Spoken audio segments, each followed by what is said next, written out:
Genesis chapter 15, ang kasunduan ng Diyos kay Abram. After nun, kinausap ni Lord si Abram sa isang vision at sinabi niya, Abram, huwag kang matakot. Poprotektahan kita at bibigyan kita ng malaking reward. Pero sumagot si Abram, O Lord God, para saan pa po yung reward na ibibigay niyo Wala naman akong anak. Si Eliezer lang na taga Damascus, ang tagapagmana ko. Hindi niyo po ako binigyan ng anak. Kaya alipin ko ang magmamana ng mga ari-arian ko. Tapos nagsalita ulit si Lord. Hindi. Hindi si Eliezer na alipin mo ang magmamana ng mga kayamanan mo. Sarili mong anak ang magiging tagapagmana mo. Dinala siya ni Lord sa labas ng tent niya at sinabi, Tumingin ka sa langit. Tignan mo ang mga stars.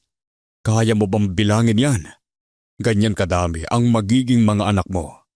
Naniwala si Abram kay Lord at dahil doon, tinuring siya ni Lord na matuwid.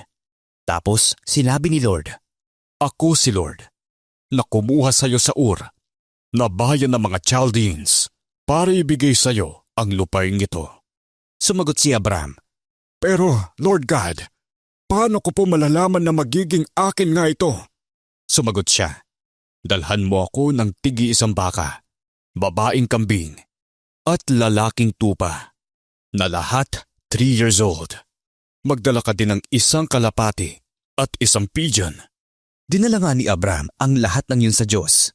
Hinati niya sa gitna yung mga hayop except sa mga ibon. Tapos pinagtatapat-tapat niya ang tigkalahati ng mga ito. Nagdatingan ang mga ibong kumakain ng patay at binugaw ni Abram ang mga yun. Nung sunset na, nakatulog ng mahimbing si Abram. Tapos dumalim ang buong paligid at nakaramdam siya ng matinding takot. Sabi ni Lord sa kanya, Makinig kang mabuti. Magiging dayo sa ibang bansa ang mga anak mo. Magiging alipin sila doon at pahihirapan sa loob ng 400 years. Pero paparusahan ko ang bansang magpapahirap sa kanila. At aalis sila doon na may dalang maraming kayamanan. Ikaw naman, Abram, maging mahaba ang buhay mo. Mamamatay ka ng mapayapa. Tapos ililibing ka.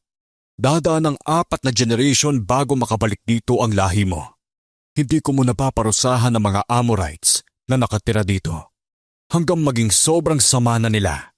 Nung nakalubog na ang araw at madilim na, biglang lumitaw ang isang umuusok na palayok at isang nag-aapoy na torch. Dumaan ng mga yun sa gitna ng mga hinating katawan ng hayop. Nung oras ding yun, gumawa si Lord ng kasunduan nila ni Abram.